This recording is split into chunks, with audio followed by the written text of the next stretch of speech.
en familie van die vermoorde Michaela Adriaanse het vandag die eerste hofverskyning bygewoon van 'n man wat in verband met haar dood aangekeer is. Michaela van Hannover Park is glo vermoor en haar byna onherkenbare lijk is in 'n beboste gebied in Muizenberg gelos. Dit is hier op Kalkbaai strand waar Michaela Adriaanse en 4 van haar skoolmaats klaarblyklik donderdag kom uitspan het. Die 5 meisies het glo in 'n woordewisseling betrokke geraak en is uitmekaar uit.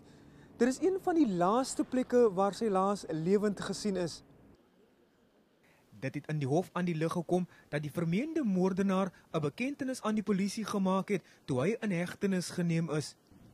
Die staat sê hy gaan ook verdere uitwysings op die moordtoneel maak. Vir Michaela se gesin was die hofverrigtinge een te veel. All I want, the perpetrators must be punished and they must be kept off the road.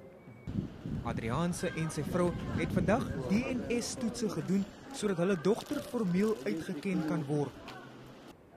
I hope the kids out there listen to what their parents tell them, you know. It's good to go out and don't go out party drinking if you're still underage.